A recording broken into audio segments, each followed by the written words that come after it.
Yeah, the real evolution method for Pichu is not happiness, it's CPR certification. Once it gets its certificate, it can become a Pikachu.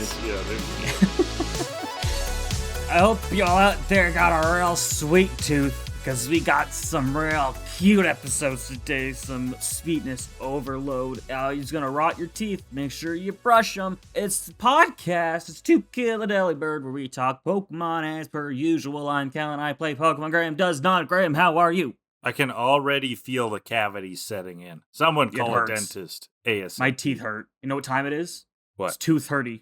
Off to a running start and that today. is just a teaser of the kinds of high-level, deep, thorough, gut-chuckling comedy that you get with TKAD. Mm-hmm.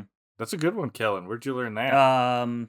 Clown like college? Because you're a clown? Oh, no, that's not a good joke. I mean, it's just one of those puns that, like, everybody knows, everyone hears. It's in, like, all of the basic joke books that you get as a kid, and you're like, oh my god, these are so funny. And then you grow up and you're like, these are very lame. Wow. They're funny for like a day, like when they're novel, when they're new. There's the odd childhood joke I still like. Yeah. Like, what did the farmer say when he lost his tractor? Where's my tractor? Where's my tractor? Yeah. That one killed me the first time. Because it was the first like anti-joke you'd heard. Yeah. Basically. Yeah. It's like when you Memories. get so used to jokes being subversion that the non-subversion is the subversion. Wow. Yeah. Well, so should I ruin more what's comedy happening? for everyone? Why not? Yeah, we're going to get into the episodes pretty quick today because we've got 3. So triple, and they're fun, and it's not like we're going to be like super technical Pokemon, but there'll be some fun diversions along the way, I assume. But with 3 episodes, we'll want to get into them pretty fast, especially with just how this podcast has been going. I think they've been getting a little bit longer over time. So with that in mind, instead of a top 10, I just have a quick preamble before we get to that sweet sugary goodness, right? So just a quick top 5, Kellan. Oh, only 5. Only 5. Bite size. So I got to make them count. Now, bite size bit. In the second episode that we will be studying today, there are Pichus, right? And Pichu is a baby form. In Johto, they introduce this idea of baby evolutions, right? Is there a different word for that? No, it is baby. That's the term. So I tried to brainstorm. What are 5 new baby evolutions that I could introduce? Now, this is with my limited information of Pokemon. So who knows, some of these might already exist, but they're stupid enough that I hope not. So yeah, these are my ideas, top 5 ideas for new baby evolutions. You interested? Hit it. I'm so interested. Okay, number 5. How about a new baby evolution for Ghastly? That's just completely invisible. It's just nothing. You know how like it gets more and more corporeal on its way to Gengar? This is just like, it's just empty. It's just like a puff of gas. Yeah, it's just like a shimmer. It's like the odd shimmer that you only see from certain angles. Number 4. Well, how about a pre-evolution for Oddish that is just a single piece of grass? Just a blade.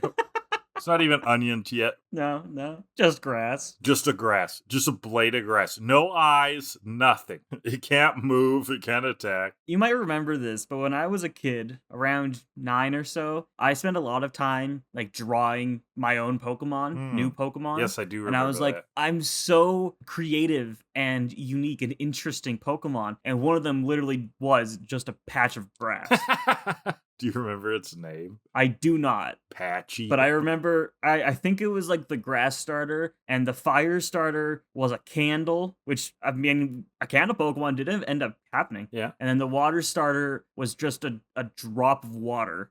Okay. Who evolved into a thundercloud, who evolved into a mermaid. So you went pretty literal on the grass, fire, water. Yeah. They were literally just grass, fire, water. I had a Pokemon named Mr. Evil, and the thing about Mr. Evil is that it literally was just a guy. Wait, so like it wasn't a Pokemon. Was Mr. Evil from Austin Powers? No, it was just Dr. a human. Evil? It was just an evil guy. It was just a human being. Was this inspired by Dr. Evil, or you hadn't seen that? Okay. No, I was just like 8 and had no real creativity. That's kind of sick, though. Just like that tractor joke. Sometimes the Yeah. anti-creative stuff is the most creative. I don't think I have any of those drawings around anymore, but I really wish I did, because oh god, I want to reminisce on that. Mr. Some of those were Evil. really bad. That would be Ugh. fun. We could go over them with the podcast if you ever find them. That'd be wild. All right, number 3. Number 3, Meowth, because that'd just be a kitten, so that would be cute. Hey, Meowth in the Gold and Silver beta early days did have a planned baby. Really? Oh, but they got Yep. rid of it? Yeah, I'll send you the sprite. Where was this? This was discovered in a leak or something? No, this was the Space World demo from '97. Oh. That is Meowth's planned baby. Oh, it's adorable. It's pretty cute. It's yeah. pretty cute. It just looks like a sleepy Meowth. Yeah. What was your idea for it? Just a kitten. Just a kitten. Because Pokemon can use more kittens. Why not? Yeah, always. So number Number two two. is, how about a pre-evolution for Gyarados? Now hold on, I know what you're thinking. Gyarados comes from Magikarp. It would be Magikarp's pre-evolution. No, I'm saying we have a pre-evolution for Gyarados that then makes Magikarp completely useless because there is another way to get a Gyarados. So it's like a branch? It's a branch that just makes Magikarps actually have zero utility. Just like a different Pokemon that can evolve into it that's just actually somewhat That's actually good. somewhat good, yeah. But Magikarp, that's the whole thing. It's thematic. You Yeah, but can't we're ruin that. subverting so much stuff today. Why not I subvert guess so. themes? Why not take Yeah. inspiring stories and remind people that they don't always happen in real life? Mm-hmm. Okay. Oh, you're sad now. I'm sorry. Yeah. Well, this might cheer you up because it's stupid. Okay, my number one pre-evolution, new baby evolution, is for, drumroll please, ashketchum. It's just a tiny ash that then evolves into ash. Like a tiny little homunculi. I think that's just like Ash as a baby. No. Isn't that? No. It's totally different, Kellan. It's a baby evolution. And I think that if you sliced Ash's stomach open, they would find that there's actually a tiny Ash in there controlling him. Oh, yeah? Yeah? Yeah. Sure. Homunculus. Sure. Yeah, okay. Well, I'm disappointed you only hit on one of the baby evolutions that was planned in Gen 2. Are there some other interesting ones that you There's remember? there's a few. There's a Doduo. Doduo had one. Oh, Paris is had it one. just a single-headed thing? No, I'll send you the picture of it. It's like 3 little baby birds in a nest. It's actually pretty cute. Okay, that's cute, but also confusing because Dodo's got 2 heads. Yeah. Dodrio's yeah. got 3 heads. I thought it would be Do, and it has 1 head. Oh yeah. Goldeen had one. The thing about like all these fine Uno. babies is that none of them were necessary, and so it's kind of a good thing that they didn't get put in the game, because like Paris does not need a pre-evolution. What? Paris on its own already sucks. Now you bring up utility. I don't actually know. What is the utility of the baby form? None really. Oh, It's but just kind of you said like- you don't need any of these. Do you need any of them? Not really, but you need a baby of Paris less than you need a baby of Jigglypuff. Okay, but why? I don't know, because Paris is way worse. Oh, just because you wouldn't be using Paris Yeah. at all. Yeah, Okay. I guess. Not really, But because yeah, the baby's adding something unique to it, though, right? Yeah, no. Babies are, I guess, basically just world building in terms of their existence and why they are there. Interesting. Yeah, I kind of suspected that. I never remember taking advantage of that. I thought there was maybe something to do with moves, like getting different moves just because of breeding. Is that a thing? No. Oh, okay. I mean, egg moves from breeding are a thing, but they're not specific to babies. Okay, so it doesn't matter. Yeah, it's Well, that's yeah, just they're really flavor. just really. That's kind of weird. Flesh out an then. evolution I don't know. line. I mean, yeah, they're cute, but then it's like also like Pichu and Smash Brothers. You're like, this is Yeah. cute, but also why? I don't mind them in some cases when it's when it really helps flesh out an evolutionary line, like for Jinx. Like Jinx should come from something, you know. Hmm. It kind of looks like it should evolve from something. It shouldn't just exist like that out of the egg. but It doesn't look like it it's should whatever. exist like that at all. That's also true. I had to Yeah. look up the Jinx pre-evolution because I forgot about it. Smoochum. It is cute, actually. It's pretty cute. It's cuter than Jinx. I mean, Jinx For what is for what an disturbing. eldritch horror Jinx is. Yeah. Smoochum's pretty adorable. Smoochum, like, is the Pokemon. Damn. Okay. It's the Pokemon. Yeah, Smoochum should be the mascot now. I mean, it's just like I wouldn't need Jinx. Just keep this thing around. Just keep smooching. Yeah, it's pretty good. Same with like I almost put Mr. Mime on this list, but I did remember. Doesn't Mr. Mime already have a pre-evolution? Mime Junior. Yep. Yeah, that's weird. Let me look at it. Oh It's also man, pretty cute. I don't know if I think that's cute, Kellan. Mime Junior's cute. Kind of, but it's like he has that like hair patches on the side that kind of make me think of like Krusty the Clown. he kind of looks like a balding. Hey! He looks like a balding man. He's a little kid. Oh. Yeah, with Krusty the Clown's hair too. Anyway. Yeah, let's get into the episodes. Yeah, let's just jump into them. So today we're looking at episode 180, The Grassroot, 181, The Apple Corp, and 182, Houndoom, Special Delivery. 2 out of 3 of these episodes are cute as fuck, and we're going to start with the one that's not. So let's jump into The Grassroot. It's not a bad episode, though. It's okay. Not a bad episode. It's just a little not standard. Cute. It's not particularly cute, yeah, but it's... Yeah. It has some fun. It has a couple pretty fun moments, so... Yeah, it does. We're getting closer to Eckerteak, apparently. Allegedly. Inching in. Presumably. Inching in. Proverbally. But look at all of these grass Pokemon. They're everywhere. They're everywhere. And there's a Skiploom over there. What? And it's rushing off to somewhere. And this is the new Pokemon. So we dex it right away. What the hell's a Skiploom, Kellan? Ash just knows what this is. He's like, oh my god, it's a Skiploom. Oh, before he dexed it? Yeah, I don't think he's he never does that. No, not usually. Like usually he doesn't seem to acknowledge that he knows that something is even when he's seen it before on camera. Yeah. But yeah, this is Skiploom's first appearance. So he's never seen it before. So I don't know how he knows this. But whatever. Skiploom, yeah. Skiploom's the middle evolution, first evolution of Hoppip, not Oddish. Of Hoppip. It's a green thing with a flower on its head, and it flies around, and it's got an awkward smile. So this is the first evolution, and the line is skip, hop, jump, right? A hop, a skip, and a jump, yeah. Oh. Hoppip, Skiploom, Jumpluff. Which one? Sorry, which one comes first? Hoppip? Hoppip. Oh, this is the Hoppip, second. Yeah. Hoppip's the first time Hoppip evolves. It evolves into Skiploom. Okay. And then My words are confusing tonight. evolves into Jumpluff? Jumpluff. Okay. Yep. And they're all just pure grass? Grass flying, all of them. Oh, grass flying, right, because they are so light they get lifted up by the wind and stuff. Yeah. I said it when we got to Hoppip, but I love this line. I think they're very cute. I like using Jumpluff. I find them underrated. Oh, they're decent? I mean, that typing, that mix type sounds okay. I mean, it's interesting when one of the types is weak to the other, right? To me, that kind of implies like, oh, maybe this has some interesting properties. But I don't know. It's got a quad weakness to ice. Oh, yeah, but who uses ice anyways besides Gym Leader 7? I don't remember his name. Price. Oh, Price with a P? Price, yeah. And then in Gen 5, the 7th gym leader, or Black and White 1, the 7th gym leader is Bryson, who's also the ice leader. Oh, yeah. Those are close. Okay, so that's Skiploom. This guy's name is Skippy, we learned. This particular Skiploom, Skippy, which is a good name for Skiploom, I guess. I would have named it Jerry. Jerry's a good one. Yeah. That's because then you can say that's gold, Jerry, when it gets gold, Jerry. when it gets a critical. So Skippy belongs to this boy who runs up, and he's been raising this thing forever. It's like his Pikachu, right? It's kind of the comparison they named. And this is Ephraim. So we get the introductions. Hi, I'm Misty, and this is Togepi. Hi, I'm Brock. Hi, Misty. Hi, Brock.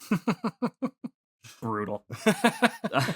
Every time we meet a character, it's 10 seconds of, hi, my name is... It's budgetary, man. Yep. But he's like, you guys going to Eckerteak? Ash is like, hell yeah. And Ephraim's like, everyone who comes through here goes to Eckerteak. Are you going to challenge the gym? And Ash is like, hell yeah, I am. I got these badges. I'm going to get another badge. And Ephraim's like, wow, you must be a great trainer. And Ash is like, yeah, that's what everybody tells me. I mean, that's... I'm just really good at this. Ash has his cocky moments, but this episode, he's particularly insufferable. Like, he's really annoyed. Ephraim challenges Ash to a grass Pokemon battle. And so it's going to be Chikorita versus Skippy, and we get a good battle theme with the horns coming in. It's great. Skiploom tackles, but Chikorita hits it back real easy. But Skiploom goes for a double team, which we'll see a lot in this episode. Chikorita Razor Leafs the clones, hit Skippy dead on, but Skippy tries Sleech seed. Chikorita vine whips the seed away and tackles Skiploom for the win. Skiploom goes down, and Misty's like, Ash, you should be ashamed of yourself. You hurt Skiploom, and Skiploom's like looks really fucked up, and they're acting like Ash was like a monster. This is what happens in every battle, though. Yeah. I didn't quite understand the lesson there. Ash is acting like an asshole, but she was saying that he should be ashamed of himself for winning, and that's not why he should be ashamed of himself. He should be ashamed of himself for not winning gracefully. Yeah, it was like, you went too far this time, Ash, but I think this was pretty basic. It would be too far if he knocked out Skiploom and then he brought out Cyndaquil to char it to death. Skiploom's down, and they're like, no, he's already unconscious. And Cyndaquil's out there just punching it over and over. Stop! He's already dead! Yeah, exactly. Oh. So, but Skippy's gonna be fine. It's fine, it's alright. He's gotta take it home. And so we go to Ephraim's house, and Skiploom and Pikachu and Togepi are all sitting on the couch. It's cute. Ephraim refers to Ash as an elite trainer. He's like, wow, can't believe I met such an elite trainer. And she's like, oh, I do what I do to help the kids. Oy vey, Ash. It's like Ash is like a year older. Yeah. This is where we meet Ephraim's parents. His dad is, well, they're hippies, really. His dad is a mustache and a ponytail. Quite the look. Yeah, I wish I could grow that mustache. Don't grow that ponytail, though. Little that was a choice. They're gonna crash at their house today, but Pikachu and Togepi admire all of their plants. And Ephraim's parents are like, wow, yeah, we got a lot of plans. Our grass Pokemon help with that. And Brock's like, what? Your grass Pokemon help with the plants? That's crazy. Yeah, all my Pokemon do is jerk me off in my sleep.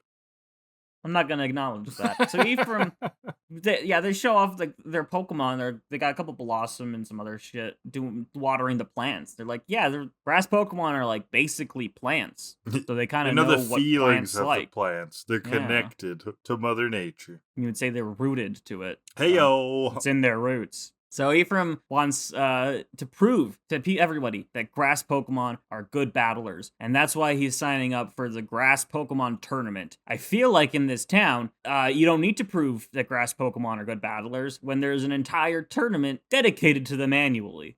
Yeah, I mean the whole town is just overcompensating, I guess is what he's saying. He's like, this is our mandate. I'm going to tell you our town philosophy. We all think this same thing, that grass Pokemon are underappreciated globally, and we are trying to promote their battle prowess. Yeah, it's just like this one town is a big echo chamber for grass Pokemon are underrated, when everybody outside of the town is like, yeah, we like grass Pokemon, but everyone in the town's like, no, they're underrated. Well, you know what, Kellan? That is kind of a thing that happens with like economies, though, right? Like in a certain town will really organize around like, we love coal mining. And then everyone else is like, well, like it's fine, but it's also like not green right now. So I don't know, maybe we should be like changing it. No, we love coal mining. That's what we do, you know? And I'm wondering if this is the same kind of thing. Like if there's almost like economic, cultural, etc. bonds in these areas that they unify against. Well, it's kind of like also the cyclical nature of the fandom's opinions on Pokemon games. Because like Black and White comes out and everyone's like, this game sucks. I don't care for it. And then 10 years later, there's like a million Reddit posts a day about like, can we talk about how Black and White are actually very underappreciated? And everyone's like, yeah, we like Black and White. It was for like a month when it came out that people were bitching about it. And then we realized, oh wait, this is actually a very good game. That also happens with Zelda too. The Zelda cycle is huge. Yeah. Like, well, no. The Zelda cycle is the game comes out and everyone's like, this is the best thing ever. Holy shit, this game is incredible. And then it reverts to, oh no, this game's actually dog shit. This is the worst game ever made by the history of humans. And then it comes back around to, you know what, this game's pretty good. It's all right. It's not the best one, but it's not the worst one. It's just good. Yeah. Yeah. The Zelda cycle's wild. It is very, very interesting. Anyway, all that to say that there's this grass tournament in town, and then Ash is going to also sign up for it. He's like, I am an Orange League champion, so this small local tournament, piece of cake. Gonna be a cinch. Wow. I'm gonna kick your asses. Yeah, he's bragging so bad. He really sucks this episode. Yeah. Doesn't help them calling him an elite trainer. No. I mean, are you an elite trainer if you've competed with the Elite Four? Is that all it takes? But he didn't I even guess. get to the Elite Four. Well, he's met 2 of them. Yeah, but like not in official. I don't know, official jurisdiction. One of them was just jumping on giant rock snakes out in the woods, and the other was had boobs. Had boobs. Yeah. What was she doing? Just standing erotically. Something. She was. I don't remember. She was like giving some kind of talk about. She was giving a TED talk about. Oh, something. she's giving a TED talk. You're right. Yeah. And then she was like really high, looking at the stars. Oh, she was baked. That's what she was doing. So we go to Team Rocket. We see them eating hamburgers for once. Mainly Jesse and Meowth eating hamburgers. James is like, I can't believe we have this big plate of hamburgers. I'm going to enjoy my hamburgers so much. And Jesse and Meowth are like, nah, they're ours. Fuck you. So he's chasing after them. He feels betrayed. Then Wobbuffet bursts out, eats a hamburger. James has a great sweet sentence. A2 Wobbuffet. That's funny. No kid would get that. No. I love when they slip things in for the parents. It is very funny. So, but then he's very conveniently hit by a flyer in the face, that trope, for the grass tournament, where the winner will get a bunch of leaf stones and a trophy, and they're like, we can sell them for money. We get them, we sell them, and thank God James has grass Pokemon. And Jesse's like, I'm going to enter 2. But Jesse, you don't have a grass Pokemon. She's like, oh, do I?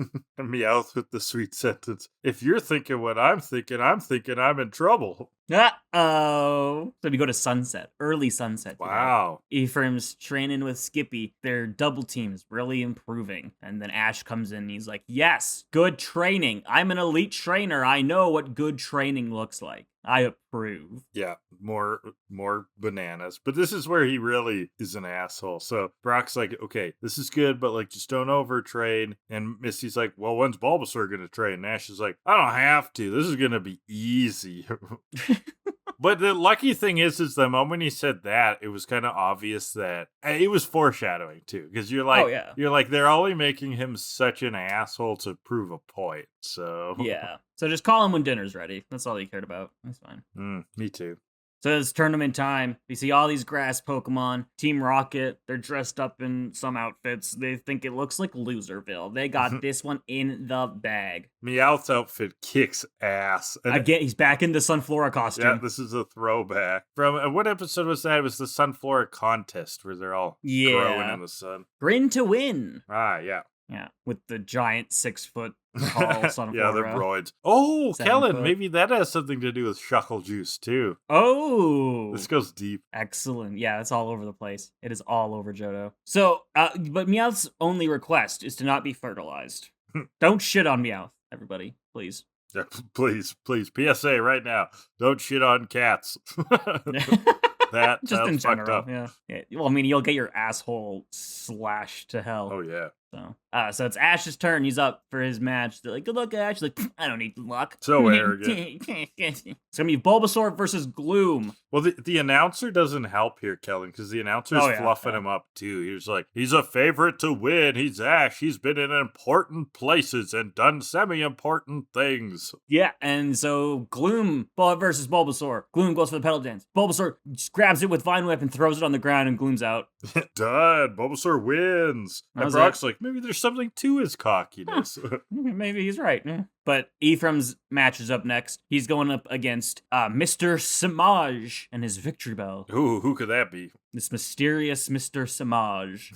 So, and what is Samaj backwards, Kellan? I don't know. Oh, okay. I have no idea. Yeah, but he's got this victory bell. Who goes for a razor leaf, and then the battle music comes in hot. Victory bell goes for Vine Whip. Skippy dodges it. Victory bell has got all this offensive momentum, whipping at Skiploom, but Skiploom keeps dodging. And like, you can't keep just dodging. You got to make an attack, otherwise you're gonna get tired out and you're gonna get hit and be a goner. But eventually Skippy gets caught in the vine, and Ephraim's like, oh, I got caught in the vine. Caught. Good detective moment. The music is kicking ass here. It is very good. This is very good music. I mean, all 3 of these episodes are really good music episodes, honestly. They were, yeah. I mean, they're songs that we're hearing over and over, but they're They're really good tracks, bangers. actually. They're really Oh my great, God. yeah. Yeah. And it's funny because, like, I'm not the biggest fan of a lot of the opening songs. Like, the stuff with the vocals don't always do it for me, but I love the battle. It's so fun. That's great. Victory Bell throws Skippy up in the air and goes to tackle it, but Skippy hits it with a leech seed, which shouldn't happen because you can't leech seed a grass type, but whatever. And surrounds it with double team. Even in Gen 2? Even in Gen 2, yeah. Wow. Victory Bell just gets confused and falls over. He's done. That's one way to win. He sees so many Skiploom, he's like, oh, no, I'm done. I'm out. I mean, could you imagine feeling nauseous when you're mostly just a stomach? Yeah, that'd be rough. That would be rough. Like, That's a full body how much thing. Pepto do you need to settle down Victory Bell? Victory Bell just like orders pallets upon pallets of Pepto-Bismol every month. I would like budget that. Okay, fan art. It's Victory Bell just like chugging Pepto's like flowing out of him. Victory Bell's Pepto addiction. Victory Bell's Pepto-palooza. That's on the fan art list. Enjoy, people. Thank you for humoring me. Yes. So, so Victory Bell goes down just out of pure confusion, and not like the status, but Ephraim's parents are like, that's my boy. He was a baby one time. We wiped his ass. He was so smart he changed his own diapers. We're so proud of him. And Ephraim's embarrassed. He's like, sometimes I wish you weren't. We all feel that way, as kids. Embarrassed, Shut up. yeah. Embarrassing me. The next up is Ash. He's going up against the mysterious beauty known as Esedge. What's that backwards, Kellan? I have no idea. Me either. So, yeah. Misty's I can't spell. Misty points out, because it's the announcer saying that she's a mysterious beauty. Misty's like, how do they know she's a beauty when she's wearing a veil? Beauty's on the inside, Misty. Get it together. Because they don't know anything about her. So what are they going off of? And it's clearly her toes. The announcer has a foot fetish. Oh, no. Misty, No. Misty, would you like to learn about foot fetishes? So, it's Bulbasaur versus Sunflora. Ooh, wow. And this sure. Sunflora doesn't look sketchy at all. No. And so it's, the music comes on again. Good music. Bulbasaur goes to tackle, but Sunflora goes for a scratch. And they're like, wait, hold on a second. Sunflora can't learn scratch. It doesn't have fingers. Yeah, everyone's confused. And so he goes for a scratch fake out where Sunflora jumps in front of Bulbasaur and just like claps to psych him out and then kicks him. Yeah. That's definitely not. And then there's like a movement into Fury Strikes there too, right? Yeah, Fury Swipes, and then Ash is like, okay, wait a second. Sunflora can't know any of these moves. Yeah, what the fuck? This is ridiculous. The answers aren't even stopping it. They're just like, what's Bulbasaur going to do against this very odd Sunflora? Yeah, this is a mutant Sunflora that's dug deep and discovered some sort of new way of existing. It's inbred, I think. Oh, yeah. So Razorleaf cuts part of the costume off, and then they're like, oh, that's an ear. So more Razorleaf cut the costume off completely. And it's, oh my god, it's Meowth. There you go. Crazy. Prepare for trouble is our word to the wise, and make it double, it's us in disguise. I had no idea. This was shocking. Shocking revelation. I mean, in fairness, this is one of their more complex disguises. Yeah, at least they were actually hiding themselves. Yeah. They leap in for the stones. The Bulbasaur vine whips them and they go blasting off again. It's quick. Real quick. Yeah, not Real that quick. important. Just a fucking vine whip sent them blasting off again. Usually it's this massive thunderbolt that lights up a canyon. It's usually some kind of blast. Yes. Yeah. This was a hurl. They got hurled off. But this time they just hit him with a little whip and they're like, oh fuck! So then we get a montage. Montage Ephraim. of Skippy and Bulbasaur winning their respective battles. Yeah. And we get to the finals where it's Ash versus Ephraim, and his parents are like, "We love you both equally. We're rooting for you both, we just even met though you one earlier of you today or yesterday, and one of you is our blood son. We love Ash too." There's those chill like neighborhood parents who like treated every kid super nice, super supportive of everybody. Yeah, so rare. We all need some of Ephraim's parents in our lives. Yeah, come on, Ephraim's parents. That's because they smoke that good shit, Kellan. You saw their hairdos. They got some of that good kush. They got some of that good shit, Kellan. That's why they're enjoying life. Yeah.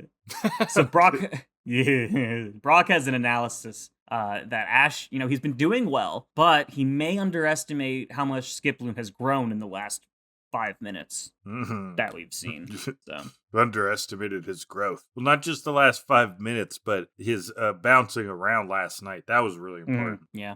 So Skippy versus Bulbasaur, and Skippy goes for the double team. And I gotta say, this kid going for double team all the time, real cheap move, Ephraim. Evasiveness strats? Come on, we're above that. Why? That's cheesy? It's the cheap way to win. I'm just gonna make my Pokemon so you can't hit it. It was part of the game. Yeah, it's a fun way to win. It is an infuriating way to lose. I look at, okay, maybe this is controversial, but I don't really think of there being cheap moves because I heard this before. If you think your opponent is spamming a move, you're the one spamming a mistake. It's deep. Sure. Is that what you thought when I was 7 spamming Thunderbolt with Pikachu in Melee? No, because I was 16 and I've matured a lot, and I hadn't heard that quote then. I've heard the quote now. So does it make you think back on your childhood? Yes, and I was spamming a mistake. The mistake was getting hit. That's okay, sure. But it's also not a mistake if I can't hit you. I'm trying to hit you, but I can't. That's part of the game. But so Bulbasaur Razor Leafs at the clones, but they keep reappearing. Oh my god, it's so fast. What a double team. And so Skip goes for the Leech Seed, but it gets hit away by Vine Whip. One of the seeds hits the real Skiploom, which makes all the clones disappear. So Bulbasaur goes for Vine Whip, and Brock's like, I have a funny feeling this match won't end how we expected to end. Ooh, more insane foreshadowing. Is it really foreshadowing if it's just blatant? I mean, there's nothing subtle about Pokemon writing. No. So Skiploom gets hit back hard, and Ash is like, Ephraim, you should forfeit. Give it up. Well, and that was interesting to me because I think it was Ash. It almost felt like Ash thinking too hard about the lesson that Misty wanted him to learn before by saying he went too far. But since that wasn't really an issue, it just makes him seem like more of an asshole. But I think he was trying to learn. He was just doing it in the wrong way. Maybe I'm thinking too hard into that one sentence, but that's what I got out of it. So Ephraim's gonna leave it up to Skippy. Skippy, it's your call. If you want to stop fighting, we'll stop. If you want to keep going, go for it. And she starts to kind of glow atop. Not full glow, she's not evolving, but that also would have been cool. Yeah. But she starts to glow a little bit up top, and whoa, what's going on? And so Bulbasaur goes to end it with a tackle, and Ephraim's like, do something, do whatever you gotta do, Skippy. No, that's his command: is do whatever it takes. Yeah. So Skippy straps a bomb. Yeah. To Bulbasaur. Skippy whips out the katana and goes in for the slice. Do whatever it takes. So Skippy holds Bulbasaur's parents at gunpoint. and the announcer's like, wow, what an unusual Skiploom. You've never seen attacks like this before. That's right. First Sunflora that scratches, and now a Skiploom trained in military-grade weaponry. You know what? I'm putting that on the fan art list. Skiploom wields a bazooka. Commando Skiploom. Commando Skiploom. Oh, yeah, with a Skiploom with a bazooka just looks right. Commando Skiploom in parentheses with a bazooka. Yeah. Because Skiploom's face just does not say military honor, No, and it's kind of like how Jigglypuff always looks so sinister because it's too happy. Mm-hmm. And so, instead of launching a grenade at Bulbasaur, Skiploom just lets loose a solar beam. And this is a cool looking solar beam. Heck of a solar beam, yeah. Yep. Launches Bulbasaur in the air, and I noted, oh my god, the music is just so good. The music was really good. I noted that here too. It's a song we've heard quite a few times now, but it's I don't know, it's still hitting because it's new to Johto. It's new to the season, I think, even possibly. And it's not is this that Rival Approaches theme you were talking about? I don't think so. Okay. I don't know what this song is called then, but it's good. Yeah, I can't remember which specific song is which one, just in my notes. Yeah, I mean, I would like to just create an album of all of the music so I can just cross-reference them and stuff and figure out exactly what is what so that we can be more detailed in that and be like, this is that song and this is the one we really like. But maybe we'll address that in the future. Yeah, maybe. But Skiploom tackles Bulbasaur back, and Bulbasaur is just tired and panting, and he doesn't even go down before the judge is like, Bulbasaur's out. You can just tell. Skiploom wins. Yeah. Bulbasaur is out because it makes thematic sense for the purposes of the lesson of this episode. But they gotta check on Bulbasaur. We need to have that reverse situation where Ash is like, "Oh my god, Bulbasaur, are you okay?" And Ephraim's like, "Oh fuck, did I kill it? Is it Did I just still murder it?" alive? Strike Oh, again, Skiploom. Aim for the jugular.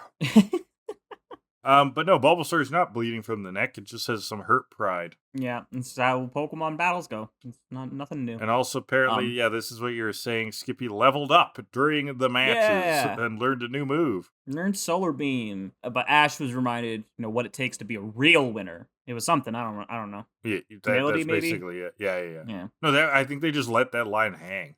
Yeah. Learns what it takes to be a real winner, and we're all like, "Wait, is this the one time that Pokemon doesn't have horrible exposition?"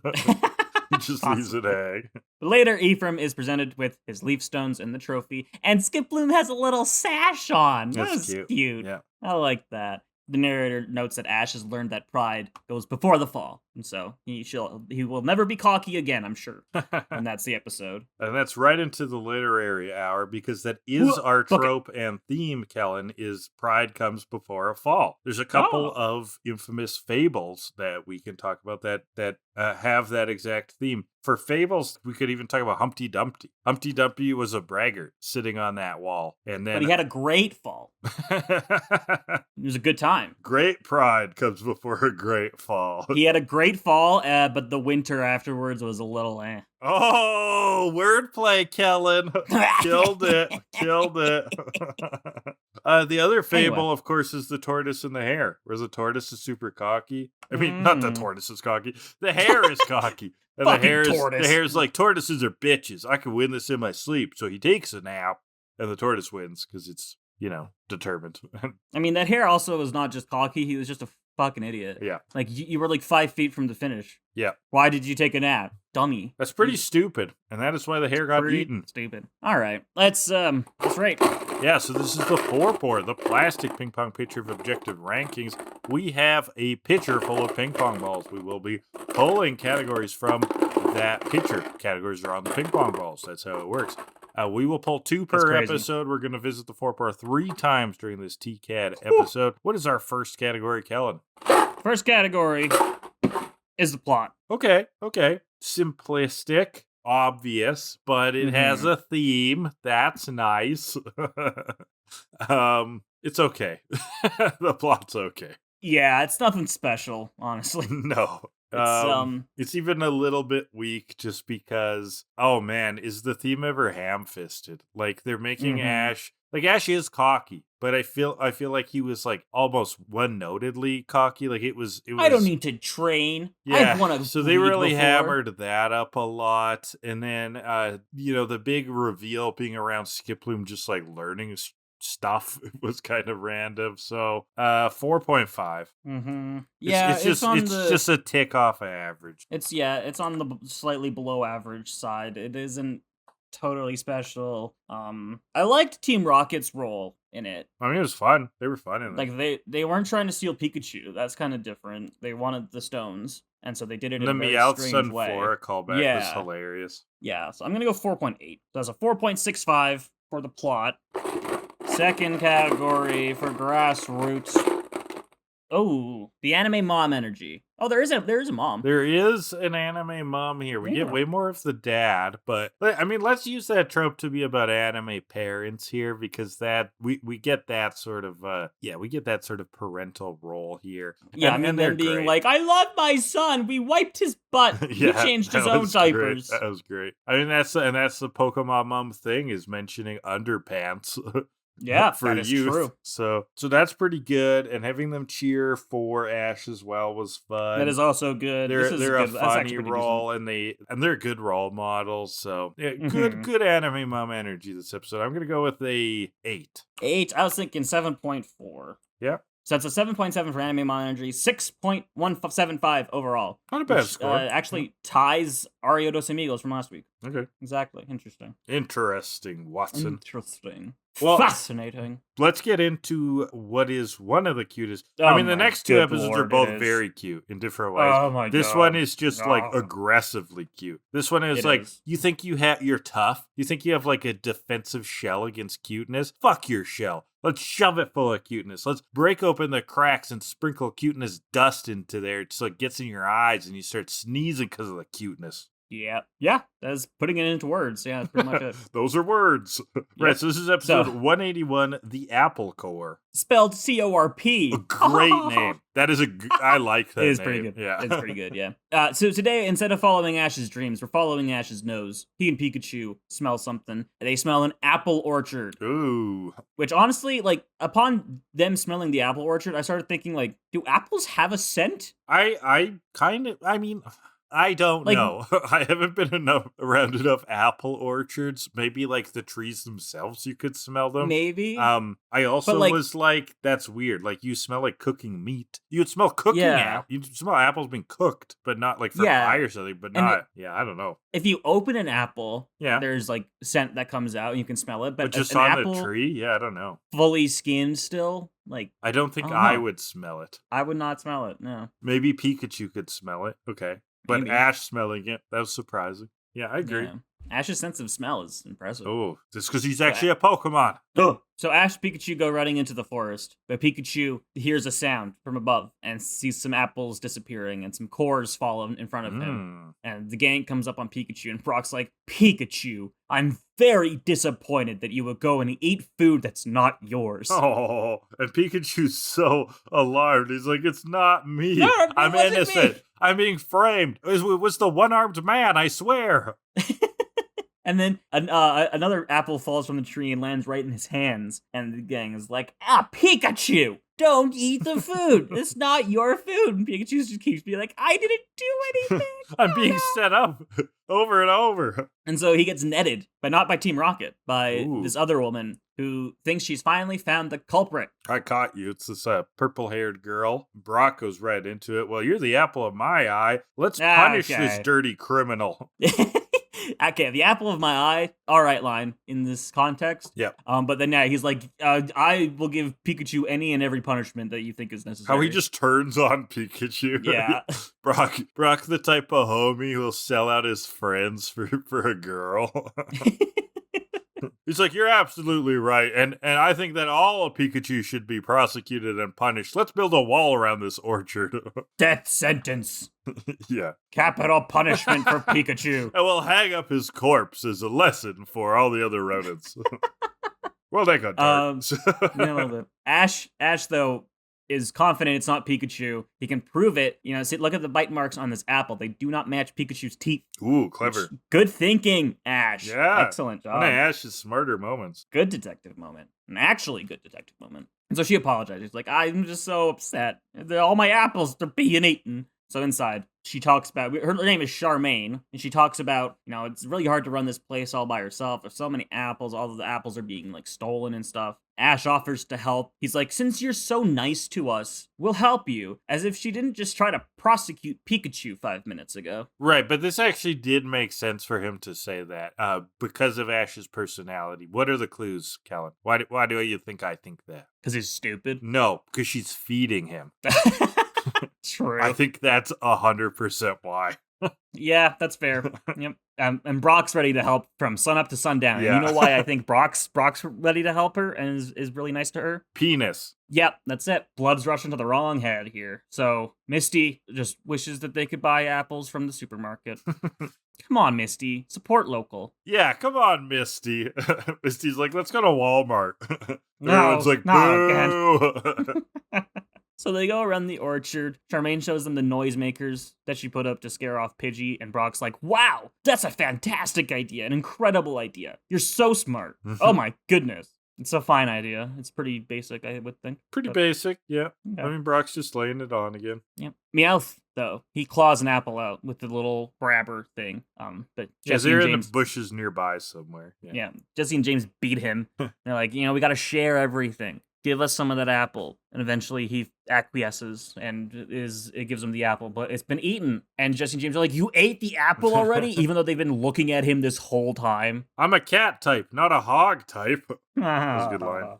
But something leaps from the bushes. Ooh. And it kind of scares Team Rocket off. Oh, God. It sets off an alarm, so the Team Rocket starts running. Yep. Noisemakers are warning Charmaine. And we see the culprit. It's a bunch of little Pichu. They're everywhere. The little Pichus run around grabbing these apples, jumping through the trees. They're nimble. They can fly through the trees with the speed of a flying squirrel. They have a sound like a high-pitched Pikachu. Yeah, they're cute, and they're after apples, and they're running into the bushes. Pikachu is onto this, though. This is going to get a little confusing. Pichu, but yeah. Pikachu's onto them, chases into the bush, right? Yep, and then he corners them, and he does the finger wag thing. He's like, oh, it's so good. Pikachu like stands up and he's like giving them a lecture. Yeah, he's like scorning them. Look, kids, I'm very disappointed appealing, but we have to take the high road. Now, I used to be just like you, stealing apples to get by, but I have learned the word of God. That's right, and you too can know the word of God. Just for $29.99 a month, I'll send you these Bible pamphlets. Pikachu becoming a televangelist today? No, I want Pikachu in that door-to-door Mormon suit. That too, the tie, yeah. Giving the lecture. Have you heard the good news? Yeah, if you let Jesus into your heart, you won't need apples anymore, because Jesus will sustain you. If you order now, we'll also throw in a set of steak knives. Yeah, that's right. They've always got like weird vertical integration with something random. The person who owns the televangelist marketing also owns like Omaha Steaks.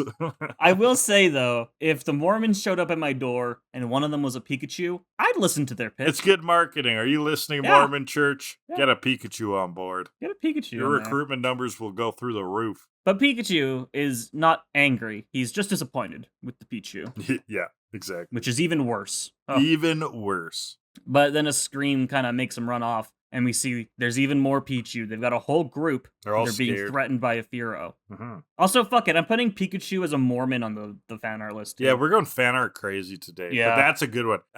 You know what? I don't even remember what the first one I suggested was, but it kind of sucked. The Picture Bell's Skiploom. Pepto Addiction. Yeah, that one's fine. Skiploom with a bazooka is pretty good, and Mormon Pikachu is pretty good. Yeah. But back to the Pichu. A big group of Pichu being threatened by a Furo, and oh god, that's not good. Nope. And so the gang runs to help, and they find the Pichu as well. And so the Furo dive bombs, and the Pichu, they're scared. 3 of them jump up and let loose, and they stun the Furo, but they've hurt themselves in the process. Yeah, and Ash decks them right at the beginning of this process. So I was just wondering, Kellan, do you have anything to teach us about Pichu? I guess we haven't really talked about it. It's fairly well known. It's a baby form of Pikachu. It's in Smash Brothers, but like it was always kind of like, why? Like this is cute, but also why? Because it hurts itself when you use your down B move. Mm-hmm. Well, any electric move hurts it. Any of them, right? Yeah.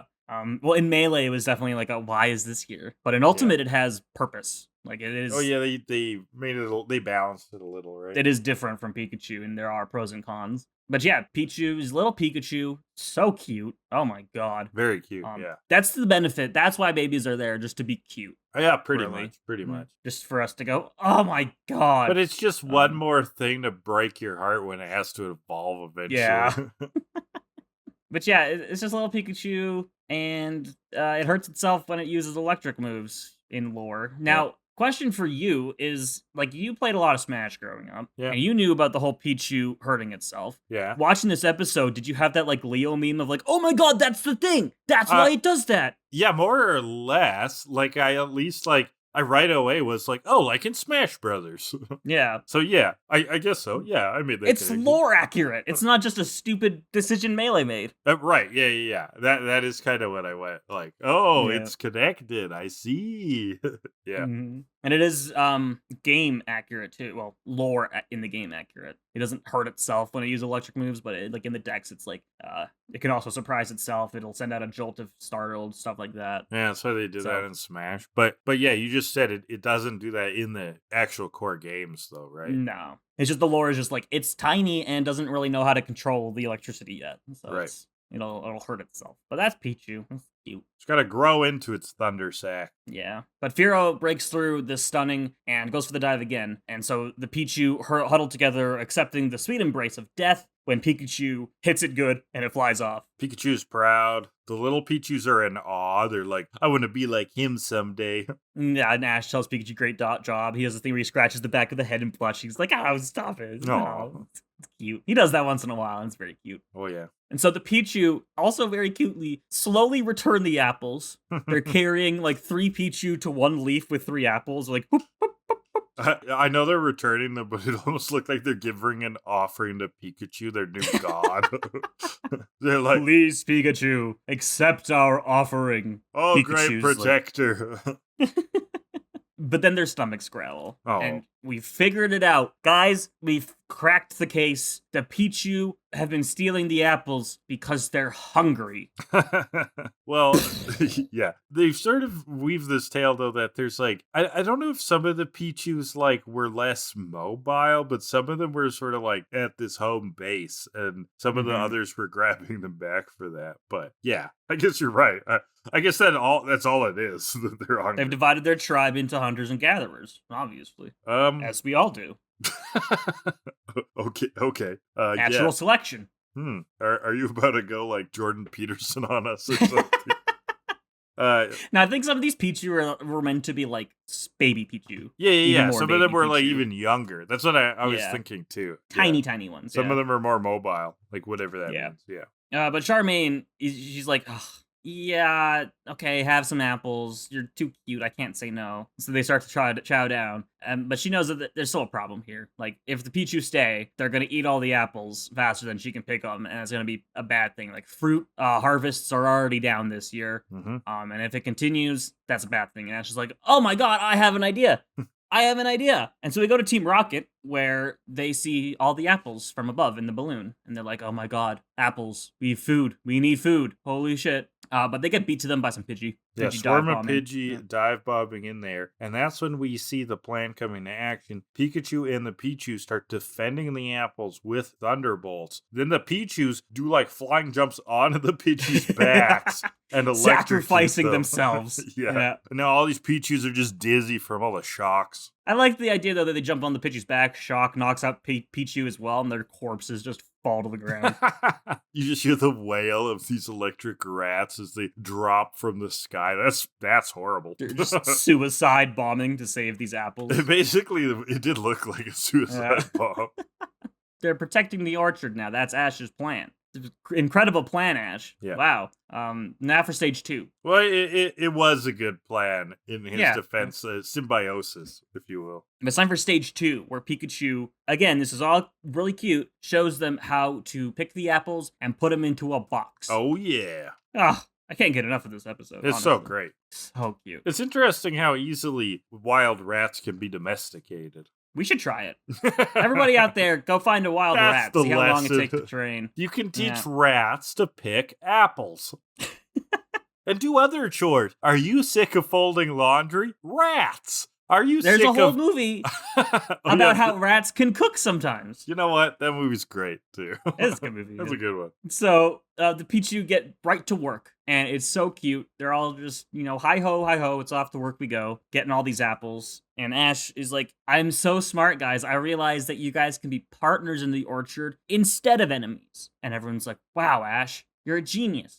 I never would have thought of that. Yeah. Well, it was a good idea. I mean, I don't know if you're saying it like it's sarcastic, but if you think of him as a wild animal infestation, it is novel. It is something people wouldn't think. Yeah, but we can't communicate with animals as well as humans can communicate with Pokemon in the Pokemon universe. That's sort of... Pokemon all seem to understand English. Yeah. But I think that... Okay, so Charmaine doesn't have Pokemon, though. No. So this is like him bringing in trainer knowledge, right? So if you look at it through that lens, I do think that it's him bringing in something novel to this area. Yeah, okay. Fair enough. Thank you. That's your one. That you get one episode. I get one. Okay. That's it. Okay. So they must be hungry, and so Charmaine brings them some apples, and she cut up the apples for them because they're little and they need they're small tiny, bites. and they're at soccer practice. Yeah, and there's a little bag of crackers to go alongside. Oh my goodness! And so you get this panning shot of all these Pichu eating the apples, and I noted that there's just like one real chunky Pichu in the bunch. Little chubby guy. He's adorable. You can do it, man. And then there's one that's just, like starts to choke on an apple. Oh my god! But I guess he gets it down because nothing happens. Well, there's another Pichu who knows CPR. So it was. Oh yeah, Pichu are all CPR certified, or Heimlich or whatever fixes choking. CPR isn't for choking. I'm whatever. Keep going. Yeah, the real evolution method for Pichu is not happiness; it's CPR certification. Once it gets its certificate, it can become a Pikachu. Yeah, there you go. Yeah. And then Team Rocket pop in. Prepare for trouble, don't make us be brutal, and make it double. We want all that fruitole. Oh, okay. Okay. Yeah, Team Good Rocket stretch, champ. James. It's fine. Wobbuffet takes Meowth's line. Meowth is just sick of this now. Oh, he just jumps scratches all over Wobbuffet to hell. I thought that was funny. I'm sick of you stealing my line. They're going to turn the balloon into a Pikachu fruit basket, they say. They're going to take all the apples, and they're going to take Pikachu with this vacuum. Classic vacuum, the Team Rocket Super Sucker. Oh, yeah. And so Pikachu jumps in and immediately gets stuck on the nozzle. He tries to bolt, but the bolts just go up the nozzle and charge their battery, to which they can power the rice maker and the TV and the fan. I actually laughed at this, like this Sky Mall catalog they've got going on up there, and I especially thought it was funny because the TV they have running is just playing a video of Pikachu. Yeah. They have a problem. They have an obsession with Pikachu. They have an obsession with Pikachu. They need to get that. It's just like a Pikachu workout video. It's like, what the fuck? 1, 2, 1. Oh, that's cute. Yeah, that's cute. But Pikachu's out of steam. He's used up all of his juice. Forget steam, James says. We need more electricity. Good one, James. But the battery's all charged. And so instead of blasting off, they'll be sucking up. And many, many nozzles come out. Sucks up all of the apples. I think Charmaine should just get one of these. Like, it seems very good at picking all the apples. Yeah, there's technology that could really help here. But like, it's getting all the apples, but none of the leaves or anything. But remember, Kellan, good, wholesome folk use Pokemon. Technology is for the enemy. Why would we use technology when we can get free Pokemon labor? That's right. We can import them from Kanto. Oh, this is going an interesting direction, Kellan. Well, before Kellan gets canceled, so the Pichus run up the trees, right? And start zapping at the balloons. They hurt Team Rocket, but the problem is they can't do enough to really get rid of Team Rocket before they collapse. Yeah, they can't make it explode like Pikachu can. And so Meowth reverses the vacuum to blow all of the Pichu onto the ground. And Ash is ready to jump in. They're like, wait, hold on. Because the Pichu are getting up, and they're pissed. They're so angry. They start marching in formation up the trees. Hup, hup, hup, hup. Yeah, this is kind of cool. They're going to defend this orchard or they're going to die trying. You can take my apples, but you'll never take my freedom. Give me liberty or give me the apple. I'll take either. I'm really open for discussions here. So they resist the wind. They climb up the tree, resisting the wind, and they start creating a Pichu tower. Mm-hmm. They climb onto each other's backs until they can finally reach Pikachu. Just a ladder of bodies. One of them even falls off, but they get caught by the anchor, and they try again. They climb up, they reach Pikachu. And the music's slapping right now. Oh my god, it's so good. They're all like a little battery, and they're gonna use each other to recharge Pikachu. So they let loose their Pichu juice, and they charge Pikachu to levels unseen by Pokemon historians. He's too powerful. He's more electricity than Rodent at this point, folks. We can't stop him. He lets out a real powerful thunderbolt up the hose to the really good music is still kicking and overcharging the battery. And he goes for one more big push. One giant bolt and the battery combusts. Even James's DVDs are fried. Oh, not his DVDs of Pikachu in Jane Fonda outfits. And Jessie says her ice machine is broken, but it wasn't an ice machine, an ice maker. It was a rice maker, Jessie. No, they had both. I don't I remember actually that. wrote down both rice cooker and ice maker in my notes. Okay. But I think there was both. Wow. Well, either way. You thought she mixed up rice and ice? I mean, they're one letter off. It's one letter, yeah. But either way, during this whole sequence, his whole sequence is so good. It's so epic to the music. And it's like, it's ridiculous, but like in a good way. Yeah, but the music is so epic, and like you get that giant Pikachu thunderbolt of like, oh, he's powered up now. Yeah. Like this is gonna be something we've never seen. And you get that close shot of his face where he's like, Pika! Yeah, and he's like, that's right, I've been thunderstruck. Bam, bam. And as the releases the apples, the balloon blows up, sending them blasting off again, and Pichu and Pikachu fall to the ground, start celebrating. They've won the war. They did it. We've set those technophiles packing. And so Charmaine doesn't know how to thank them. They save the orchard, and they all just jump onto her, and it creates a Pichu puddle on top of her, which, oh my god, that'd be so much fun. Goals. Like, best puddle ever. Yeah, it's like when you get to go into like a room of puppies. You just lay on the ground and let the puppies overtake you. Yeah. Oh, wonderful. Brock is more jealous of the Pichu. Oh god. So she's going to just let them stay here to protect the orchard. They can have all of the fruit they want, and Brock knows it's going to be the sunniest orchard in the world, which I agree. Yeah, it's going to be cute as heck. And at sunset, the gang heads back out. The Pikachu and Pichu wave goodbye to each other. Again, it's adorable. The narrator with a nice final line. Our heroes' peacemaking efforts have borne the sweetest fruit of all. What an episode. That's the episode.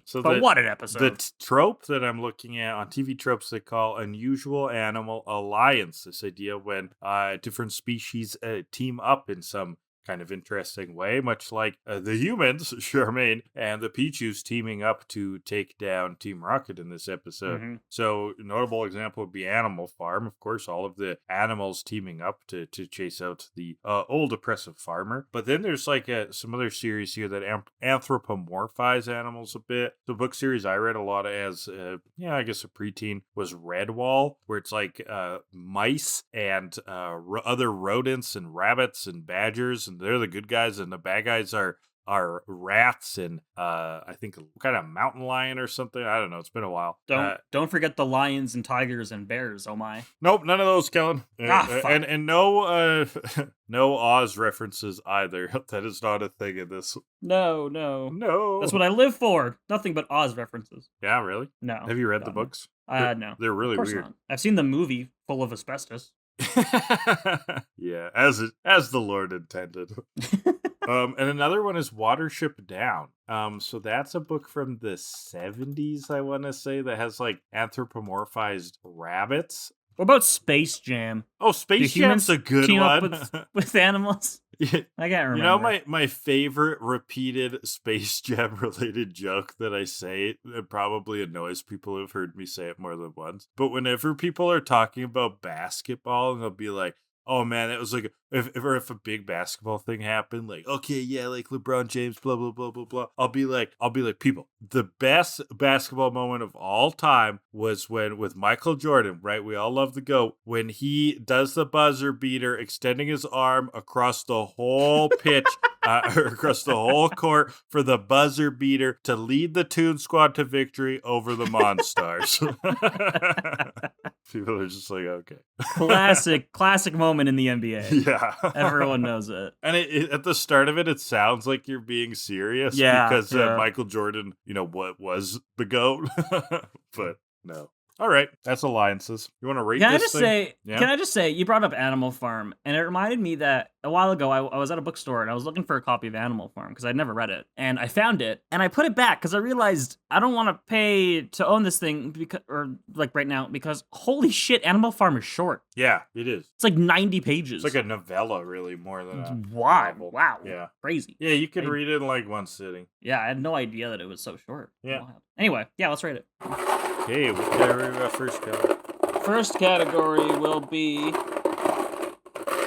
Sunset Boulevard. We're heading down to the boulevard. Sunset Boulevard. You definitely had one. Yeah, we had a minute. Was it at the end? No, there's a sunset at the end for sure. It is. Yes, I do see. Is it the at only sunset? sunset? The gang heads out. think so, because this is a pretty. Oh yeah. This episode is in a pretty short. It's pretty timeline. contained. Yeah. So, what were your weird rules for sunsets I don't again? I don't remember. remember though. A sunset at the end is definitely good though. It's like, Yeah. but I can't remember if that makes it in the middle or if like, because like other sunsets are when things get really wild. The scale is like no sunset, early sunset, end of episode sunset, multiple sunsets. Multiple sunsets with one at the end. Okay. That's kind of like Okay, so this would be think. like a 7. This is like a 7 or an 8, yeah. Yeah. Okay, I'll go with 7. What was the last time we had this? Because I create a new baseline every time we do this. Because I never remember. Last time, it was an 8 and a 7. And I think it was like the exact same situation. So what did you say, 7? Yeah. Okay, so I'll do 8. 7.5 for Sunset Boulevard. And second category is the humor. Okay, I mean it's funny. I was hoping for silly Pikachu moments. Oh, that'd be a 10. That'd be a 10. It's funny. I mean, it's more cute than funny, but I mean, cuteness and humor kind of intertwined. Yeah. Pikachu doing the tisk tisk. Very funny. That I really like. Yeah. I like that. I actually, not to do with the Pikachus at all, but I like the Meowth getting pissed off at Wobbuffet. Was funny. I like Brock's simping in this one. I think it's kind of funny how he's like the apple of my eye, which is like haha obvious. Yeah, not a bad line. Yeah. But like the oh my god, that's such a good idea. The noisemakers. Wow, you're so smart. So he's laying it on so thick. And then being jealous of Pichu. Yeah. That was kind of funny. I actually like Team Rocket's whole rice cooking TV. Oh thing. Yeah. That was good. Their little resort in the balloon. The resort in the balloon, yeah. I thought that was funny. That was funny. And then just Chonky stuff with Pichu. the Pichu themselves. Chonky one, yeah. Oh yeah. I'm a cat type, not a hog type. Pikachu at the beginning trying to be like, oh, I didn't eat the apples. It wasn't me being framed. Yeah. It was the one-armed man. Yeah, that was good. I laughed quite a bit in this episode. Yeah, it was pretty good. We're talking. Yeah, this is solid. This is funny. This is cute. 8. I'll go 8.5. I'll go 8.5. This was working for me. For humor, that's 8.3. Overall, 7.9. Good score. Good score, Kellan. Second highest of the season so far. Ooh, not bad. No, third highest. Sorry. Third highest of the season. All right, let's jump into the final episode. Another super cute one. It's Houndoom's special delivery. What is the delivery? We'll have to find out. We'll find out. We're on the road to Johto. Look at those mountains over there, though. Beautiful mountains. Beautiful scenery. Like a postcard. Or British Columbia. Yeah, or a Windows background. Yeah, it does kind of look like a Windows background. Yeah. But what's that over there, running past them? It's a Houndoom. It looks real scary. It's carrying something on its back. It must be delivering something to someone. We get the decks right off the start, so I think dexes are a good time for you to teach us about the Pokemon. Houndoom, evolved form of Houndour, which we saw was a pretty good episode in the past, and this one's a good episode too. This design slap. I like the look of this thing a lot. How is it in battle? Well, first of all, its Japanese name is Helgar, which is whoa, Helgar. It's Helgar. That's so cool. Evolved from Delville. I'm gonna name my firstborn child Helgar. Helgar. It's pretty sweet. Now, Houndoom's pretty good. It's a pretty solid Pokemon. Yeah, it's got good special attack, speed. Pretty good at attacking. It's kind of a force. It's dark type, right? Dark Fire. Gets a Mega in Gen 6. Ooh, I see the image of that. That thing looks amazing. Okay. Pretty neat. Yeah, I mean, it's a pretty just solid all-around Pokemon. Nothing really to say about that. But it's got a really cool design. It's a bone dog.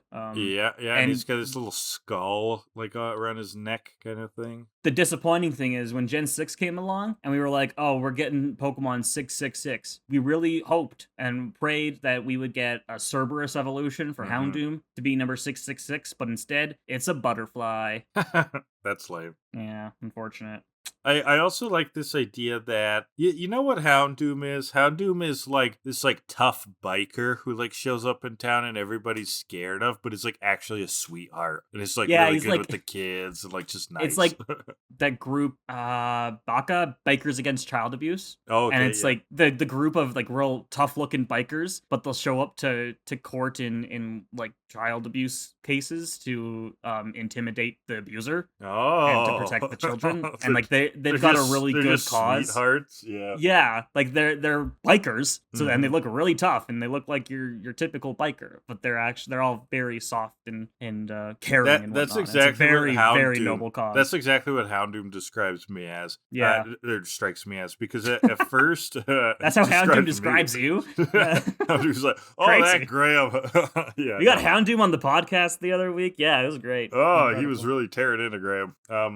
Yeah, especially since at first when they see the Houndoom, they're like a little bit spooked by him. Like, oh, is this some kind of demon figure? But it's actually like it's actually a super nice dog, as we'll find out. So yeah, don't judge a book by its cover, people. That's your lesson. So Team Rocket shows up in this episode already. They're enjoying the mountains from their balloon. They are, skimping on funds, like always. So they have 3 cups of tea made from 1 tea bag that they're sharing. And during this, Jessie freaks out. It's no time for sipping, drifting, and dreaming, acting like pinkslip.com slackers, which I don't know what that phrase means. Yeah, what the fuck is, like, I can get pink slip as in, like, you got fired. Okay. But what the fuck does .com have to do with that? Well, .com slackers, pink slip. Was this like right when the .com bubble boost? So that was like a weird way of saying like a tech worker who got fired? Maybe? But that is a very specific weird joke. It's an incredibly specific joke. Yeah, I'm Googling .com slackers. I've got nothing. Me either. Yeah, no, and there's nothing on Bulbapedia about it. Weird. All I get is an article called The New Slackers from 2001. I like how the whole line sounds, but I don't know what it means. I have no idea what it means. And I probably never will. Unfortunately. I'm already at peace with that. I don't care. Let's move on. Well, so look at a Pokemon one of these years. Yeah. That's a good one. They've been ignoring their responsibilities. They were sent to get valuable Pokemon. They'll do it eventually. But there's the twerp. We gotta try a sneak attack. And so we're climbing up the mountain. Misty's ears have popped. That's how we know we're at a high altitude. Prepare for trouble. Today we will triumph and make it double with your umph and my umph.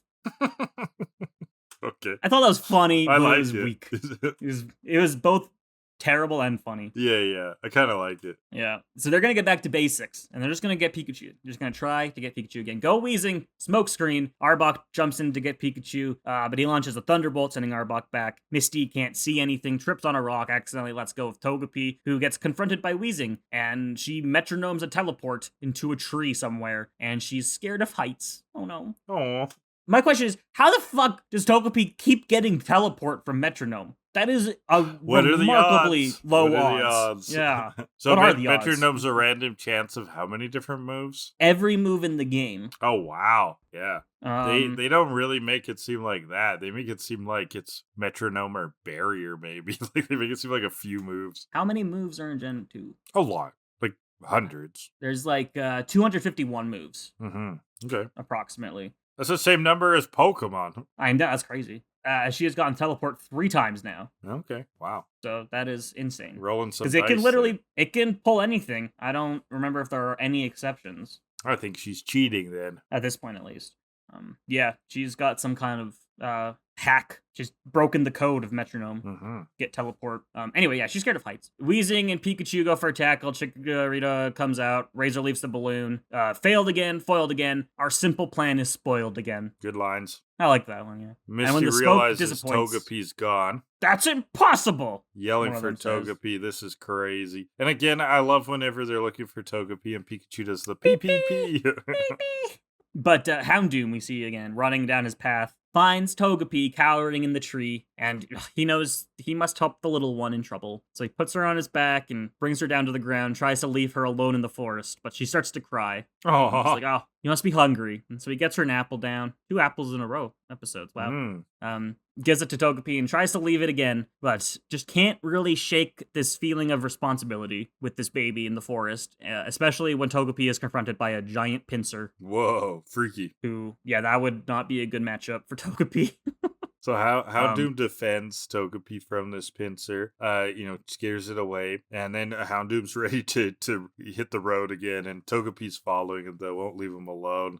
He jumps into a bush to try and hide. Togepi just trips and starts crying. She just needs someone here. So Houndoom gives in, pops her on his back, and take her with him. I like this scene a lot, actually, in terms of how it's tackling storytelling. Like, this is a trope, definitely. We'll get into that trope later. But I actually like movies without a lot of dialogue. Like, sometimes I like that a lot, right? Like, things like Castaway, right? Where it's like all sort of visual storytelling. That can be really entertaining. Yeah. It would have been a little expository if Houndoom was just like, fine, I'll take you with me. That's what would have happened if Brock was there, pointing everything out. I see. Houndoom is feels like it can't leave Togepi alone because Togepi is kind of defenseless. So Houndoom has decided to take Togepi along with him on the road. That's exactly why it's refreshing now that I think about it more. Is because we normally have that Speedwagon exposition all the time. So the gang is still looking for him. Misty thinks, a wild Pokemon may have taken it and carried it into the woods, which, not wrong. I mean,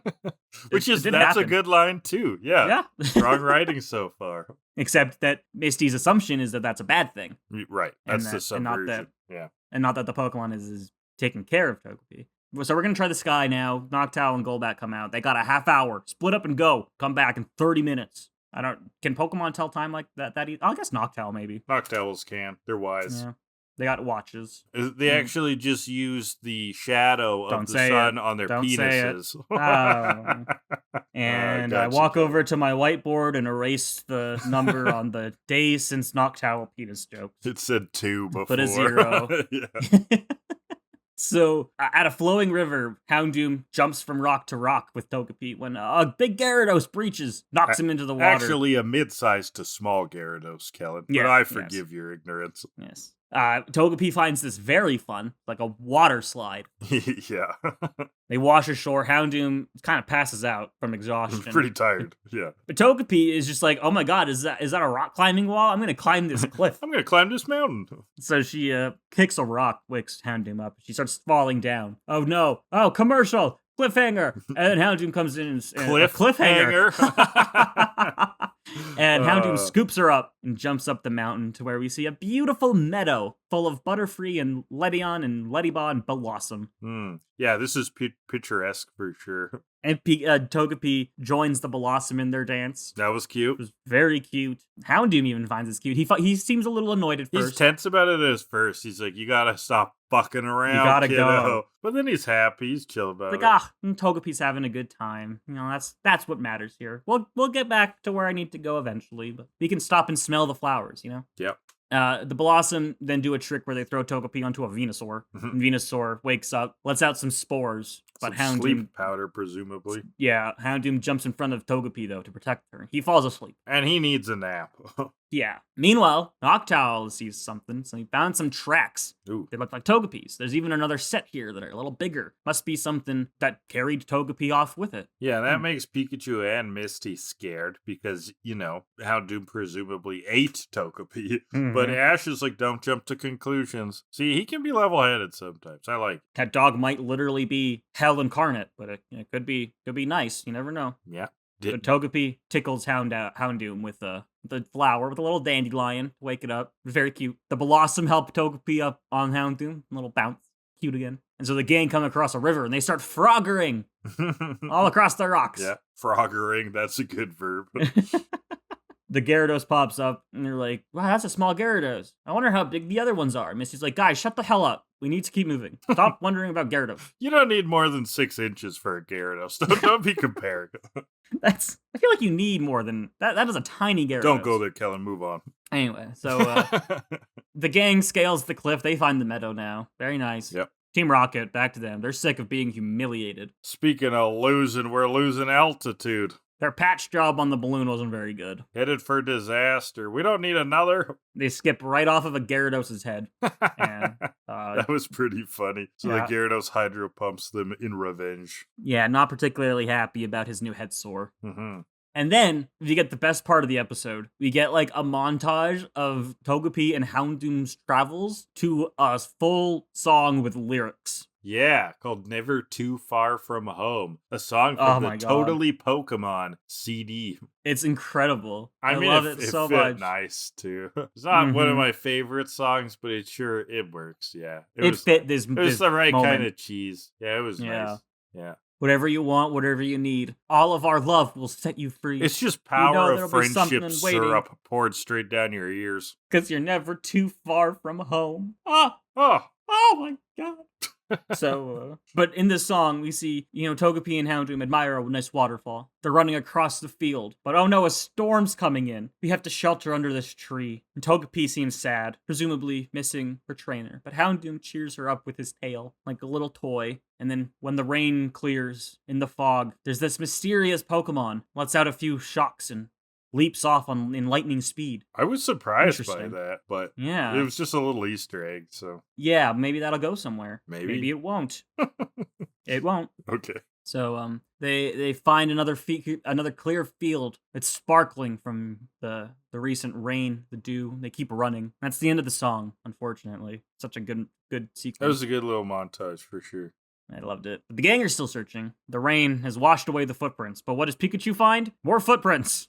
Under the tree. So where they were hiding. That means they must be close because those are fresh. So that's good. Yeah. Cut back to Houndoom. Togepi is sleeping on its back. Aww. And they see a Mareep farm with an old man. Well, Houndoom's running and he notices that Togepi is asleep, and so he starts walking. That's Togepi a good detail I didn't catch. Yeah. Nice. And they approach a nice Mareep farm where we find a good old farmer, classic farmer. Yep. We love our farmers. This is Houndoom's old friend. Ooh, good. Nice. It's his trainer. And then there's the gang. They've found Houndoom and Togepi. Thank God Togepi's all right. They know that, Togepi is so all right that she didn't even miss her afternoon nap. Which is adorable. And Misty's really grateful. Thanks, Houndoom. Togepi wakes up all happy. Great. Everything's good. Yep. Sees Misty. Reunited. Beautiful. And then there's fucking Team Rocket again. Just has to interrupt this beautiful moment. They see the Mareep. They James loves Mareep because they aren't too wild and they're extremely woolly. Mm-hmm. Farmer guy send Houndoom to get clippers to shear the Mareep. Practical. Because he didn't have clippers on his Mareep farm. They must have broke. They must have. That's you don't have spares? That's why he had a hot shot at Kellan. It was an emergency. But then Houndoom got caught up taking care of this friggin' baby. Yeah. Cost some valuable shearing time. But then Houndoom gets netted. See Team Rocket. And you again. We may be losers, but we're not quitters. Right, and Team Rocket snags Houndoom in a net. No. And then music, baby, comes back out. Hell yeah. Really good music. Chikorita comes out. Razor leaves Houndoom out of the net immediately. Team Rocket are like, oh, come on. Seriously? Really? Already? James goes, bye, Houndoom. Nice stealing you. Arbok and Victory Bell come out. The inspirational music is pumping. Pikachu jumps in, dodges a poison sting. Victory Bell kind of looks like it's ready to eat Misty. Yeah. It's going straight for Misty for some reason. But Houndoom it. Boom, right back into the balloon. Pikachu bolts Arbok back in the balloon. Flamethrower sends them blasting off again. Very nice. As Team Rocket yell, "We give up!" So they are quitters. And then at sunset, Farmer Guy gets them back on the road. And then, this adorable moment. This is something. It's heartbreaking. Togepi has to say goodbye to Houndoom. And so they say goodbye, and the gang starts walking away. But she doesn't want to say goodbye. She's so sad. She jumps out of Misty's arms, starts running back towards Houndoom. But Houndoom, knowing that Togepi can't stay here, growls at her. He's doing the whole, no, you have to go, leave, don't come back. So they say goodbye for good. They learn that, we have to leave new friends behind, but we'll always carry them in our hearts, says the narrator. It's heartbreaking and it's adorable. And that's the episode. So the literary hour, the trope. Have you ever heard of a lone wolf and cub story? Not by that name. Not by that name. I may recognize some stuff. So it does seem quite common. It is pretty common, and it's something that is pretty popular in westerns too, to the point where I don't know if that's almost a trope that's sort of developed in unison, because True Grit is a pretty old movie and it sort of has that theme too, but a lot of sources say, yeah, that's kind of weird. True Grit's from 1969, but a lot of people say that this trope sort of started with Lone Wolf and Cub, which is a manga from the 70s. So I don't know. I think it's one of those cases of the trope came from different directions, and it's definitely in westerns a lot. But it's it's from this manga Lone Wolf and Cub, which is about kind of an old samurai who ends up having to take care of a child. And you see this trope in a lot of modern media too. the Star Wars series, The Mandalorian, is basically just Lone Wolf and Cub in space with Baby Yoda and the Mandalorian. So yeah, Lone Wolf and Cub. And that's what's going on in this episode, is that same kind of idea. You've got kind of the hardened tough guy thing going on, having to take care of the baby. Yeah, I'm looking at other references. Like, an awful lot of media has examples of this, from Game of Thrones with the Hound and Arya to The Last of Us is basically just a whole Lone Wolf and Cub story with Joel and Ellie. Yeah, powerful trope, really draws people in. I think everyone loves seeing like the tough guy show different sides to them. There's like depth in that. Yeah, my favorite version of this trope was in Mind the Baby, Mr. Bean. I was like, what is he going to bring up? It's going to be something out of pocket. This is incredible. Where he's looking after the baby. Fits. Yeah, and it fits. So like he's trying to find his way to the fairground, right? And he gets in his car, and he Mr. Bean, being a terrible driver, backs up very carelessly, and he ends up hooking his trunk to a baby carriage. Right. And he drives this baby with him to the fair. And now he has to take on this responsibility of taking care of this baby while he's trying to have fun at the fair. He somehow gets the baby back to the mother by the end, though, right? He does. And so like he's taking the baby on rides. Like he puts the baby on the gas pedal of a bumper car. Yeah, I've definitely seen this, yeah.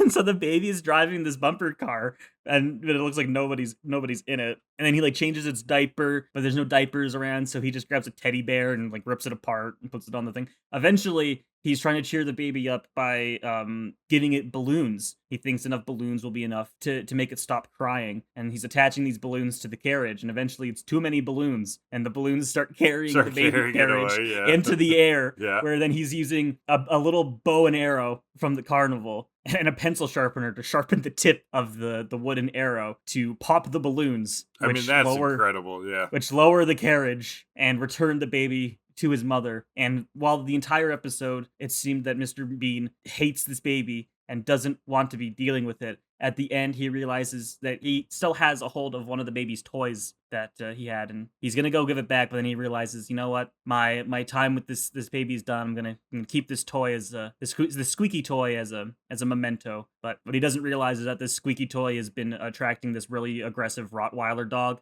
who ends up in his car, and it is assumed that Mr. Bean is then mauled to death at the end of the episode. Yeah, you sold me. You sold me. Fuck The Last of Us. Mind the Baby, Mr. Bean. It is genuinely like that trope. Is the Lone Wolf and Cub story that we all he gets stuck with this baby that he doesn't want to take care of. And did you just recite that whole plot by memory? Partially, yeah. Wow, that's impressive. It's incredible. Well, anyway, Kellan, let's finish this up. That's the tropes. Let's rank this past episode. Let's rank 182 here.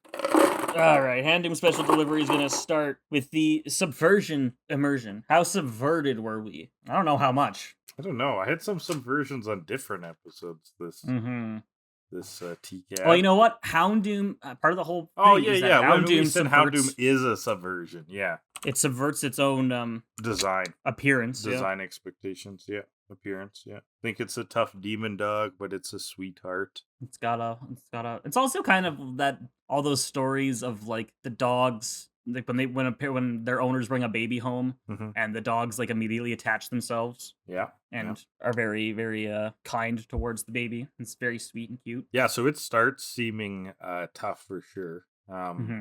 Yeah, so that's a strong subversion, actually, because that runs through the theme of the episode. Yeah, but that's really it. That's really it. Team Rocket is very normal. Team Rocket, the gang is also. There's really nothing. Yeah, it was really in other crazy parts that we said more stuff like that. Mm-hmm. So I don't know. I mean, I think that's pretty strong, but at the same time, there aren't a whole lot of interesting subversions here, like culturally or anything like that. So 4 is what I was thinking too. Yeah, flat 4. All right.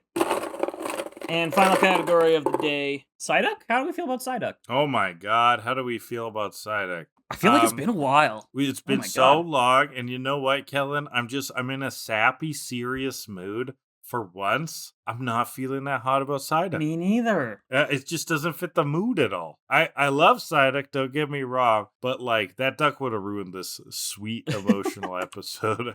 So it's a 2. I'm not feeling hot about Psyduck right now. I don't want to talk about Psyduck. Get that Psyduck out of my face. We haven't seen Psyduck since episode 170, Hook, Line, and Stinker. 12 episodes. Holy Been a dogs, while. Batman. Wow. That's crazy. He's a 2. I see your logic, and I kind of agree, but at the same time, I'm like, man, I still want Psyduck in my life. That's I haven't fair. seen him. That's fair. Absence makes the heart grow fonder, you know? But I do understand that, like, yeah, Psyduck would have ruined the vibes here. But I'm still a little higher. I'm going to go 4.5. There's a 3.25 for that overall. Unfortunately, only a 3.625 for Houndoom special. That was delivery. actually a fairly interesting episode. It was a good episode, so. yeah. Well, the 4 poor giveth and the 4 poor taketh away. Yes, it is the only thing that matters in life, yet we can't understand it at all times. Yep. What a cruel and patient God. What a fickle bitch. Well, Kellan, That's it. is To Kill a Delibird. Thanks, everyone, for listening. You've made it to the end. I would like to know what we're doing next week. It's probably important, Kellan. What are we watching? It is important because we're looking at... It's not a movie. It's like a special, but the box art of the DVD says an all-new Johto movie adventure, but it's only like a flat hour. Yeah, it's not but we're counted as a movie, usually. It's a special. For feature-length special. We're looking at Mewtwo Returns, or in Japanese, Mewtwo! I am here. That's great. Mewtwo, I am here. That's what we should call it. So yeah, I've never seen that, so that's this aired after the Grassroot, which was the first episode we talked about today. But like I said last week, just due to circumstances, we pushed it back 2 episodes. It's fine. There's no continuity ramifications. So we'll do that next week, and then we're back on the regular series. All right. Back to that. Yeah, so join us for Mewtwo Returns. Well, I'm excited to dive into that when we get to it. Very fun. So thanks, everyone, for listening. That's been To Kill a Delibird. Keep the engagement up. Find us on the YouTube channel. That's where the video version is, youtube.com/HydraLeech. You can also find us wherever fine podcasts are downloaded. Love interaction, engagement wherever you can. If you'd like to hit us up with questions about the episodes or whatever, you can reach us at tokilladelibird@gmail.com or on Twitter. The handle is tokilladelibird. Intro and outro music is 80 Synthwave by Alexi Action. Kellan also runs a TikTok. The channel is called Hydra Leeches. You can find fun anime, error, video analysis, and some other fun hijinks. And then occasionally Twitches. You'll find announcements about the Twitch on our Twitter. When he's going live, we'll be getting back to Pokemon Mystery Dungeon live streams Hopefully at some point. But yeah. And I guess when you're hearing this, because we're recording this early. Because you might be back into it by then. By the time you're hearing this, I'm back home and should hopefully be getting back into that more regularly. So there you go. Great, Kellan. Anything else?